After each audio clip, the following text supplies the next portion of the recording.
Est-ce que le reishi soigne vraiment le cancer? C'est une question qu'on peut légitimement se poser parce que oui, des scientifiques ont étudié ce champignon, oui, certains résultats sont impressionnants, mais non, ce n'est pas aussi simple que ce que certains veulent vous faire croire. Son nom scientifique, c'est Ganoderma lucidum, mais selon où vous êtes dans le monde, vous le connaissez peut-être sous le nom de Lingzhi ou de Reishi. En Asie, ce champignon est utilisé en médecine depuis des générations, mais ce n'est que récemment que les scientifiques ont commencé à l'étudier sérieusement en laboratoire. Et ce qu'ils ont trouvé est intéressant. Les études précliniques, c'est-à-dire les études sur des cellules et des animaux, montrent que ce champignon est globalement très efficace pour booster le système immunitaire. Et je sais que le terme boost immunitaire, ça ressemble beaucoup à du discours marketing, mais quand les scientifiques disent ça, ils le mesurent concrètement. Ils comptent combien de cellules immunitaires vous avez avant et après, ils regardent combien de tumeurs se développent et si elles grossissent ou rétrécissent. Alors, qu'est-ce que ça donne en pratique? Eh bien, les résultats sur les souris sont franchement encourageants. Dans une étude sur des souris atteintes d'un cancer du côlon, celles qui ont reçu des extraits de reishi avaient un taux de survie plus élevé que les autres. Les champignons ont significativement réduit le nombre et la taille des tumeurs. Ces souris souffraient moins, avec moins de perte de poids et moins de diarrhée.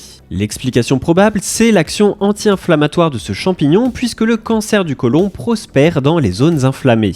Or, le reishi est riche en glucides fermentables qui se transforment dans l'intestin en acides gras à chaîne courte, qui, eux, ont des propriétés anti-inflammatoires, donc le lien est logique. Mais les souris ne sont pas des humains, alors des chercheurs ont poussé l'expérience plus loin, et cette fois sur de vraies cellules cancéreuses humaines du côlon en laboratoire. Et là, quand ces cellules ont été exposées à des extraits de reishi, eh bien, elles sont mortes. Le mécanisme, c'est ce qu'on appelle l'apoptose, la mort cellulaire programmée. En gros, le champignon augmente les protéines qui déclenchent cette mort et diminue celles qui l'empêchent. Donc c'est plutôt génial, et plus la dose est élevée, moins les cellules cancéreuses survivent. Et ce qui est encore plus remarquable, c'est que cet effet ne touche pas les cellules saines. Ce champignon ne s'attaque qu'aux cellules cancéreuses. Ensuite, on a aussi des données sur le cancer du sein. Une étude in vitro a montré que l'extrait de reishi tuait à la fois des cellules cancéreuses de souris et des cellules humaines.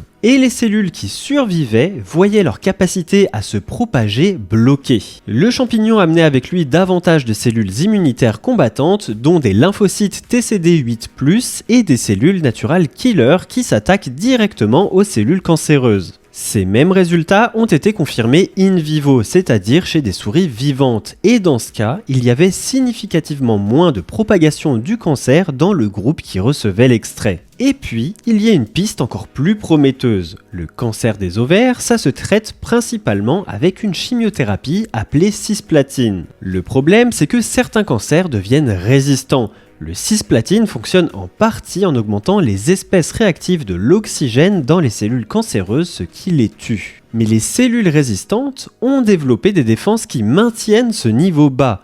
Or, le reishi augmente lui aussi ces mêmes espèces réactives. Donc, des chercheurs ont testé la combinaison à coup de cisplatine et de reishi. Et les résultats montrent que les deux ensemble sont plus efficaces que chacun séparément. Le champignon resensibilise les cellules cancéreuses à la chimio. C'est potentiellement très utile pour les cas résistants. Et avant de passer aux essais cliniques, je précise que toutes les sources des études que j'évoque sont en description, donc n'hésitez pas à y jeter un coup d'œil vous-même. Allez, maintenant venons-en à ce qui compte vraiment pour vous et moi, est-ce que ça marche chez l'humain? Et là, les choses se compliquent. Les essais cliniques sur l'humain sont peu nombreux, et leurs résultats sont mitigés. Une étude a suivi 30 patients atteints de cancers avancés de différents types. Ils ont pris du Ganopoly, c'est-à-dire un extrait de reishi, 3 fois par jour pendant 12 semaines. À la fin, les chercheurs ont observé des changements dans leur plasma sanguin. Ils avaient plus de cellules natural killer et plus de signaux immunitaires, mais pas sur tous les marqueurs. Certains signaux immunitaires avaient en fait même diminué.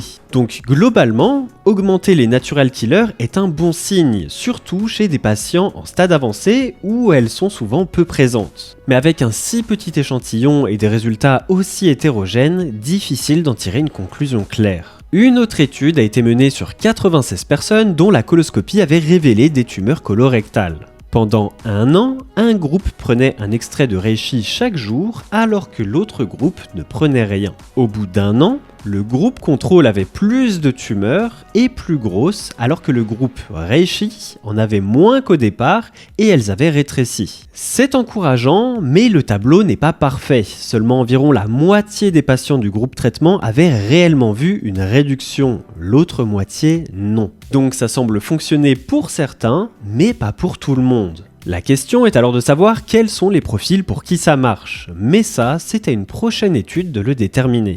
Et puis, il y a une troisième étude qui a un peu douché l'enthousiasme. 41 patients avec un cancer du côlon avancé ont pris du reishi chaque jour pendant 12 semaines. Certains marqueurs immunitaires et certaines cellules natural killer ont augmenté, ce qui est une bonne chose, mais pas de façon statistiquement significative. Donc en regardant les deux études sur le même type de cancer, les résultats sont trop disparates pour pouvoir dire avec certitude que ces champignons aident. Donc le consensus actuel, c'est ça.